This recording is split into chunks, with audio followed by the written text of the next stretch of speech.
Om Shanti. Good morning. 8 मई 2024 की मुरली। आज मीठी बाबा हम बच्चों से कह रहे हैं, मीठी बच्ची, विश्व की सभी आत्माएं अनजान और दुखी है। आप उन पर उपकार करो, बाप का परिचय देकर खुशी मिलाओ, उनकी आंखें खोलो। बाबा का प्रश्न है, किसी भी सेंटर की वृद्धि का आधार क्या है? उत्तर है, निस्वार्थ सच्चे दिल की सेवा।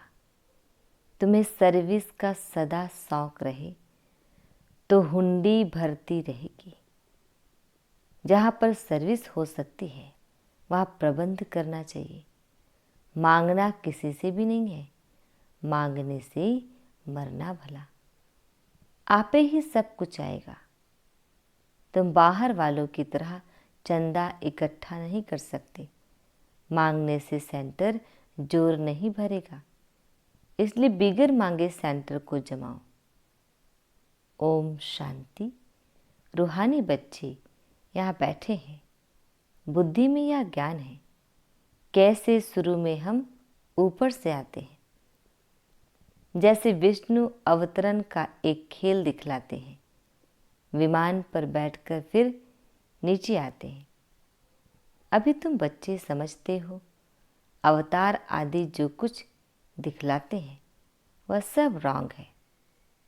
अभी तुम समझते हो हम आत्माएं असल में कहाँ के रहने वाले हैं, कैसे ऊपर से फिर यहाँ आते हैं, कैसे 84 जन्मों का पाठ बजाते पतित बनते हैं, अभी फिर बाप पवित्र बनाते हैं। यह तो जरूर तुम स्टूडेंट्स की बुद्धि में होना चाहिए। 84 का चक्र हम कैसे लगाते हैं, यह स्मृति में रहना चाहिए। बाप ही समझाते हैं तुम कैसे 84 जन्म लेते हो। कल्प की आयु को लंबा चौड़ा टाइम देने कारण इतनी सहज बात भी मनुष्य समझते नहीं, इसलिए ब्लाइंड फेथ कहा जाता है। जो भी और धर्म है वह कैसे स्थापन होते हैं, यह भी तुम्हारी बुद्धि में है। तुम जानते हो पुनर्जन्म लेते लेते पाठ बजाते बजाते अभी अंत में आकर पहुँचे हैं, अब फिर वापस जाते हैं। यह नॉलेज तुम बच्चों को ही है। दुनिया में और कोई भी यह नॉलेज नहीं जानते हैं। कहते भी हैं 5000 वर्ष पहले पैराडाइज था, परंतु वह क्या था यह नहीं जानते हैं। जरूर आदि सनातन देवी देवताओं का राज्य था, परंतु यह बिल्कुल नहीं जानते। तुम समझते हो हम भी पहले कुछ नहीं जानते थे। और धर्म वाले ऐसे थोड़े ही हैं कि अपने धर्म स्थापक को नहीं जानते। तुम अभी जानकार नॉलेजफुल बने हो, बाकी सारी दुनिया अनजान है। हम कितने समझदार बने थे, फिर अब बेसमझ अनजान हो गए हैं। मनुष्य होकर अथवा एक्टर्स होकर हम नहीं जानते थे। नॉलेज का प्रभाव देखो कैसा है, यह तुम ही जानते हो। तो बच्चों को अंदर में कितना गदगद होना चाहिए। जब धारणा हो तभी अंदर में वह खुशी आए। तुम जानते हो हम शुरू में कैसे आए, फिर कैसे शूद्र कुल से ब्राह्मण कुल में ट्रांसफर हुए। यह सृष्टि का चक्र कैसे फिरता है, सो तुम्हारे सिवाय दुनिया में कोई भी जानता नहीं है। अंदर में यह ज्ञान डांस होना चाहिए। बाबा हमको कितनी वंडरफुल नॉलेज देते हैं, जिस नॉलेज से हम अपना वर्षा पाते हैं। लिखा हुआ भी है, इस राजयोग से मैं तुमको राजाओं का राजा बनाता हूँ, परंतु कुछ समझ में नहीं आता था। अभी बुद्धि में सारा राज आ गया है। हम शूद्र से अब सो ब्राह्मण बनते हैं। यह मंत्र भी बुद्धि में है। हम सो ब्राह्मण फिर देवता बनेंगे, फिर हम उतरते उतरते नीचे आते हैं। कितना पुनर्जन्म लेते चक्र लगाते हैं।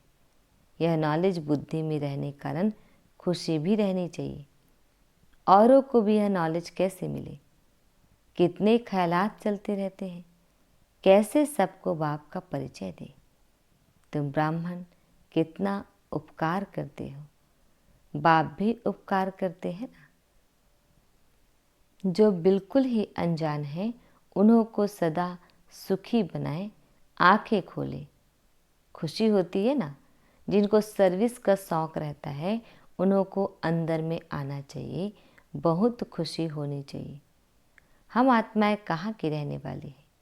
फिर कैसे आती हैं पाठ बजाने? कितने ऊंच बनते हैं, फिर कैसे नीचे आते हैं? फिर रावण राज्य कब शुरू होता है या अभी बुद्धि में आया है? भक्ति और ज्ञान में रात दिन का फर्क है। शुरू से भक्ति किसने की है? तुम कहेंगे पहले पहले हम आए तो बहुत सुख देखा, फिर हम भक्ति करने लगे। पूज्य और पुजारी में कितना रात दिन का फर्क है। तुम्हारे पास भी कितना ज्ञान है। खुशी होनी चाहिए ना। कैसे हमने 84 का चक्र लगाया है। कहाँ 84 जन्म, कहाँ 84 लाख। इतनी छोटी सी बात भी किसके ध्यान में नहीं आती है। लाखों वर्ष की भेंट में तो यह 1-2 रोज के बराबर हो जाता है। अच्छे अच्छे बच्चों की बुद्धि में यह चक्र फिरता रहता है, तभी कहा जाता है स्वदर्शन चक्रधारी। सतयुग में यह नॉलेज होती नहीं। स्वर्ग का कितना गायन है। वहाँ सिर्फ भारत ही था। जो था वह फिर बनना ही है। बाहर से तो देखने में कुछ नहीं आता है, साक्षात्कार होता है। तुम जानते हो यह पुरानी दुनिया अब खत्म होनी है। फिर नंबरवार हम नई दुनिया में आएंगे। आत्माएं कैसे आती है? पाठ बजाने। वह भी तुम समझ गए हो। आत्माएं ऐसे कोई ऊपर से उतरती नहीं है जैसे नाटक में दिखाते हैं। आत्मा को तो इन आँखों से कोई देख भी ना सके। आत्मा कैसे आती है? छोटे शरीर में कैसे प्रवेश करती है? बड़ा ही वंडरफुल खेल है। यह पढ़ाई ईश्वरीय है। इसमें दिन रात ख्यालात चलने चाहिए। हम एक बार समझ लेते हैं, जैसे कि देख लेते हैं, फिर वर्णन करते हैं। आगे जादू वाले लोग बहुत चीज़ें निकाल दिखाते थे। बाप को भी जादूगर, सौदागर, रत्नागर कहते हैं ना। आत्मा में ही सारा ज्ञान ठहरता है। आत्मा ही ज्ञान सागर है। भल कहते हैं परमात्मा ज्ञान का सागर है, परंतु वह कौन है, कैसे वह जादूगर है, या किसको भी पता नहीं है। आगे तुम भी नहीं समझते थे। अभी बाप आकर देवता बनाते हैं। अंदर में कितनी खुशी होनी चाहिए। एक बाप ही नॉलेजफुल है, हमको पढ़ाते भी हैं। यह सिर्फ तुम बच्चे ही जानते हो। यह दिन रात अंदर में सिमरन चलना चाहिए। यह बेहद के नाटक का नॉलेज सिर्फ एक बाप ही सुना सकते हैं, और कोई सुना ना सके। बाबा ने देखा थोड़े ही है, परंतु उनमें सारी नॉलेज है। बाप कहते हैं मैं सतयुग त्रेता में तो नहीं आता हूँ, परंतु नॉलेज सारी सुनाता हूँ। वंडर लगता है ना। जिसने कभी पाठ ही नहीं लिया वह कैसे बतलाते हैं। बाप कहते हैं मैं कुछ भी देखता नहीं हूँ, न मैं सतयुग त्रेता में आता हूँ, परंतु मेरी में नॉलेज कितनी अच्छी है जो मैं एक ही बार आकर तुमको सुनाता हूँ। तुमने पार्ट बजाया, तुम जानते नहीं हो, और जिसने पार्ट ही नहीं बजाया है वह सब सुनाते हैं। वंडर है ना। हम जो पाठधारी हैं हम कुछ नहीं जानते, और बाप में कितनी सारी नॉलेज है। बाप कहते हैं मैं थोड़े ही सतयुग त्रेता में आता हूँ जो तुमको अनुभव सुनाऊं। ड्रामा अनुसार बिगड़ देखे अनुभव किए सारी नॉलेज देते हैं। कितना वंडर है। मैं पार्ट बजाने आता ही नहीं और तुमको सारा पार्ट समझाता हूँ, इसलिए ही मुझे नॉलेजफुल कहते हैं। तो बाप कहते हैं, अब मीठे मीठे बच्चों, अपनी उन्नति करनी है तो अपने को आत्मा समझो। यह है खेल। तुम फिर भी ऐसे ही खेल करेंगे, देवी देवता बनेंगे, फिर अंत में चक्र लगाए मनुष्य बनेंगे। वंडर खाना चाहिए ना। बाबा में यह नॉलेज कहाँ से आई? उनका तो कोई गुरु भी नहीं। ड्रामानुसार पहले से ही उनमें पार्ट बजाने की नूंद है। इसको कुदरत कहेंगे ना। हर एक बात वंडरफुल है। तो बाप बैठ नई नई बातें समझाते हैं। ऐसे बाप को कितना याद करना चाहिए। 84 के चक्र को भी याद करना है। यह राज भी बाबा ने ही समझाया है। विराट रूप का चित्र कितना अच्छा है। जो लक्ष्मी नारायण अथवा विष्णु का चित्र बनाते हैं वही दिखाते हैं हम कैसे 84 जन्मों में आते हैं। हम सो देवता, फिर क्षत्रिय, वैश्य, फिर शूद्र। यह सिमरन करने में क्या कोई तकलीफ है? बाप है नॉलेजफुल। कोई से पढ़ा थोड़े ही है, न शास्त्र आदि ही पढ़ा है। बिगर कुछ भी पढ़े, बिगर गुरु के इतनी सारी नॉलेज बैठ सुनाए, ऐसा तो कभी देखा नहीं। बाप कितना मीठा है। भक्ति मार्ग में कोई किसको मीठा समझेंगे। जिसको जो आता है उनकी पूजा करने लग पड़ते हैं। बाबा बैठ सब राज समझाते हैं। आत्मा ही आनंद स्वरूप है, फिर आत्मा ही दुख रूप छीछी बन जाती है। भक्ति मार्ग में तो कुछ भी तुम नहीं जानते थे मेरी कितनी महिमा करते हैं, परंतु जानते कुछ भी नहीं। यह भी कितना वंडरफुल खेल है। यह सारा खेल बाबा ने समझाया है। इतने चित्र सीढ़ी आदि के कभी देखे भी नहीं थे। अब देखते हैं, सुनते हैं तो कहते भी हैं यह ज्ञान तो यथार्थ रीति है, परंतु काम महाशत्रु है। इस पर जीत पाने हैं तो यह सुनकर ढीले पड़ जाते हैं। तुम कितना समझाते हो, समझते ही नहीं। कितनी मेहनत लगती है यह भी जानते हैं। कल्प पहले जिन्होंने समझाया था वही समझेंगे। दैवी परिवार वाले जितने बनने वाले होंगे उन्हों को ही धारणा होगी। तुम जानते हो हम श्रीमत पर राजधानी स्थापन करते हैं। बाप का डायरेक्शन है, औरों को भी आप समान बनाओ।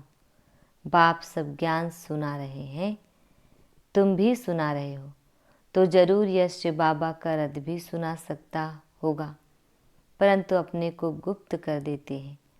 तुम शिव बाबा को ही याद करते रहो। उनकी तो उपमा भी नहीं करनी है।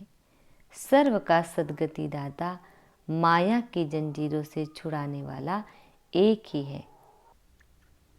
बाप कैसे बैठ तुमको समझाते हैं, यह तुम बच्चों के सिवाय और कोई को पता ही नहीं है। मनुष्य यह भी नहीं जानते कि रावण क्या चीज़ है। हर वर्ष जलाते ही आते हैं। एफिजी तो दुश्मन का बनाया जाता है ना। तुमको भी पता पड़ा है कि रावण भारत का दुश्मन है, जिसने भारत को कितना दुखी कंगाल बना दिया है। सभी 5 विकारों रूपी रावण के पंजे में फंसे हुए हैं। बच्चों को अंदर में यह आना चाहिए, कैसे औरों को भी रावण से छुड़ाए। सर्विस हो सकती है तो प्रबंध करना है। सच्चे दिल से निस्वार्थ भाव से सेवा करनी है। बाबा कहते हैं ऐसे बच्चों की हुंडी में सकारता अर्थात भरता हूँ। ड्रामा में नूंद है, सर्विस का अच्छा चांस है, तो इसमें पूछने का भी नहीं रहता। बाप ने कह दिया है सर्विस करते रहो, मांगो कोई से भी नहीं। मांगने से मरना भला, आप ही तुम्हारे पास आ जाएगा। मांगने से सेंटर इतना जोर नहीं भरेगा, बिगर मांगे तुम सेंटर जमाओ, आप ही सब आता रहेगा। उसमें ताकत रहेगी। जैसे बाहर वाले चंदा इकट्ठा करते हैं ऐसे तुमको नहीं करना है। मनुष्य को तो कभी भगवान नहीं कहा जाता। ज्ञान तो है बीज, बीज रूप बाप बैठ तुमको ज्ञान देते हैं। बीज ही नॉलेजफुल है ना। वह जड़ बीज तो वर्णन कर नहीं सकेंगे, तुम वर्णन करते हो, सब बातों को समझ सकते हो। इस बेहद के झाड़ को कोई भी समझते नहीं है। तुम अनन्य बच्चे जानते हो, नंबरवार पुरुषार्थ अनुसार। बाप समझाते हैं माया भी प्रबल है, कुछ सहन भी करना पड़ता है। कितने कड़े कड़े विकार हैं। अच्छे अच्छे सर्विस करने वालों को चलते चलते ऐसी माया की चमाट लग जाती है, कहते हैं हम तो गिर गए। सीढ़ी ऊपर चढ़ते चढ़ते नीचे गिर पड़ते हैं तो की कमाई सारी चट हो पड़ती है। दंड तो जरूर मिलना चाहिए। बाप से प्रतिज्ञा करते हैं, ब्लड से भी लिख कर दिया, फिर भी गुम हो गए। बाबा पक्का करने लिए देखते भी हैं, इतनी युक्तियां करते हुए भी फिर दुनिया की तरफ चले जाते हैं। कितना सहज समझाते हैं। पाठधारी को अपने पाठ का ही सिमरन करना चाहिए। अपना पाठ कोई भूल थोड़ी ही सकता है। बाप तो रोज रोज भिन्न भिन्न प्रकार से समझाते रहते हैं। तुम भी बहुतों को समझाते हो, फिर भी कहते हैं हम बाबा के सम्मुख जाएं। बाप का तो वंडर है। रोज मुरली चलाते हैं, वह है निराकार, नाम रूप देश काल तो है नहीं, फिर मुरली कैसे सुनाएंगे। वंडर खाते हैं, फिर पक्के होकर आते हैं। दिल होता है ऐसा बाप वर्षा देने आए हैं, उनसे मिले। इस पहचान से आकर मिले तो बाप से ज्ञान रतन धारण कर सके, श्रीमत को पालन कर सके। अच्छा मीठे मीठे सिकिल दे बच्चों प्रति माता पिता बाप दादा का याद प्यार और गुड मॉर्निंग। रूहानी बाप की रूहानी बच्चों को नमस्ते। हम रूहानी बच्चों की रूहानी माता पिता बाप दादाजी को याद प्यार गुड मॉर्निंग और नमस्ते नमस्ते नमस्ते। शुक्रिया मीठे प्यारे बाबा, आपका लाख लाख शुक्रिया। धारणा के लिए मुख्य सार है, फर्स्ट पॉइंट है ज्ञान को जीवन में धारण कर खुशी में गदगद होना है। वंडरफुल ज्ञान और ज्ञान दाता का सिमरन कर ज्ञान डांस करना है। सेकंड पॉइंट है अपने पार्ट का ही सिमरन करना है, दूसरों के पार्ट को नहीं देखना है। माया बड़ी प्रबल है, इसलिए खबरदार रहना है। अपनी उन्नति में लगे रहो, सर्विस का शौक रखो। बाबा हम बच्चों को वरदान दे रहे हैं, अच्छाई पर प्रभावित होने के बजाय उसे स्वयं में धारण करने वाले परमात्मा स्नेही भाव। डिटेल है, अगर परमात्मा स्नेही बनना है तो बॉडी कॉन्शियस की रुकावटों को चेक करो। कई बच्चे कहते हैं यह बहुत अच्छा या अच्छी है, इसलिए थोड़ा रहम आता है। कोई का किसी के शरीर से लगाव होता तो कोई का किसी के गुणों व विशेषताओं से, लेकिन वह विशेषता व गुण देने वाला कौन। कोई अच्छा है तो अच्छाई को धारण भले करो, लेकिन अच्छाई में प्रवाहित नहीं हो जाओ। न्यारे और बाप के प्यारे बनो। ऐसे प्यारे अर्थात परमात्मा स्नेही बच्चे सदा सेफ रहते हैं। स्लोगन, साइलेंस की शक्ति इमर्ज करो तो सेवा की गति फास्ट हो जाएगी। ओम शांति।